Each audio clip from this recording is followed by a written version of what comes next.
জাতীয় নাগরিক পার্টি এনসিপির সমাবেশে হামলা, সংঘর্ষ ও প্রাণহানির পর গোপালগঞ্জে চলছে কারফিউ।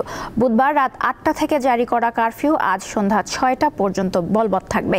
কারফিউ জারির পর থেকে থমথমে অবস্থা বিরাজ করছে।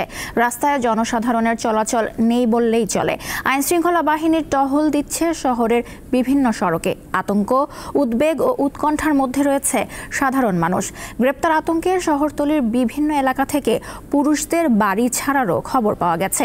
এর আগে গতকাল সন্ধ্যায় প্রধান উপদেষ্টার প্রেস উইং থেকে পাঠানো বার্তায় কারফিউ জারির তথ্য জানানো হয়। এতে বলা হয়, গোপালগঞ্জে বুধবার রাত ৮টা হতে বৃহস্পতিবার সন্ধ্যা ৬টা পর্যন্ত কারফিউ জারি করা হয়েছে।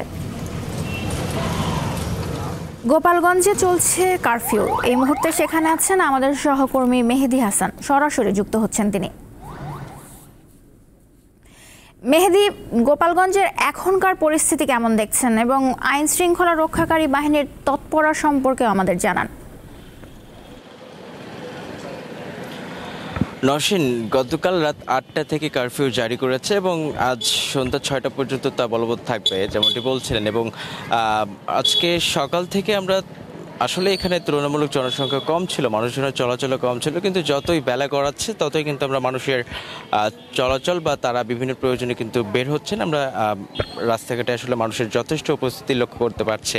এবং আজকে সকাল থেকে আমরা কিন্তু নিরাপত্তা বাহিনীর বা আইনশৃঙ্খলা বাহিনীর যে তৎপরতার কথা বলি, তা কিন্তু আমরা সকাল থেকে তেমন একটা পাইনি। তবে কিছুক্ষণ আগ থেকে আমরা এখানে পুলিশ সদস্যদেরকে টহল দিতে দেখেছি। কয়েকটি গাড়ি এখান থেকে তারা টহল দিয়ে গেছে।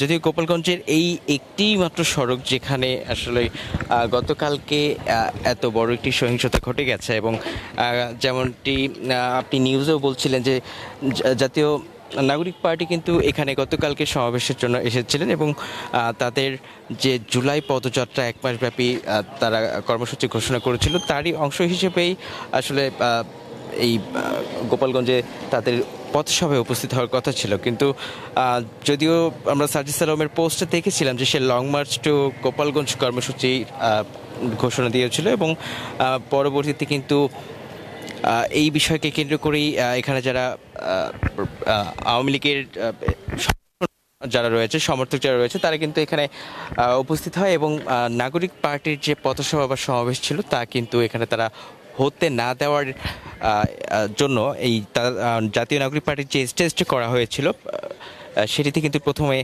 ভাঙচুর করেছিল, এবং পরবর্তীতে দুপুর ২টার দিক থেকে কিন্তু আসলে এই সড়কেই মূল যে সহিংসতার চিত্র আমরা গতকালকে দেখেছি।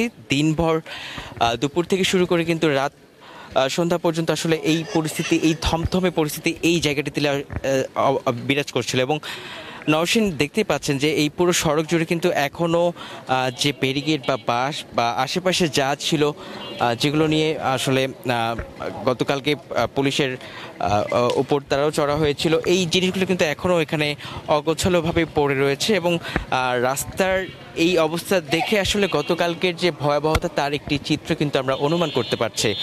এবং দেখতে পাচ্ছেন যে এখানে কিন্তু এই যে জিনিসগুলো পড়ে রয়েছে, বাঁশ, ব্লক, ব্যারিকেড, বিভিন্ন ধরনের যে জিনিসগুলো রয়েছে, এগুলো কিন্তু আস্তে আস্তে আসলে খুলে নিয়ে পরিষ্কার করা হচ্ছে।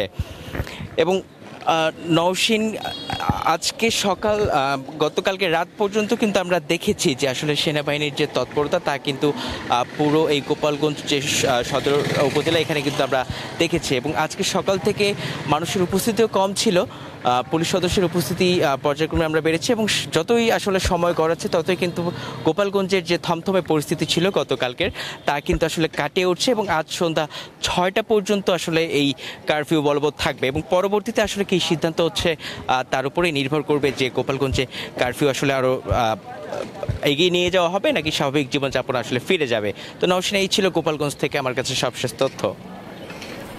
মেহেদি, আপনাকে ধন্যবাদ।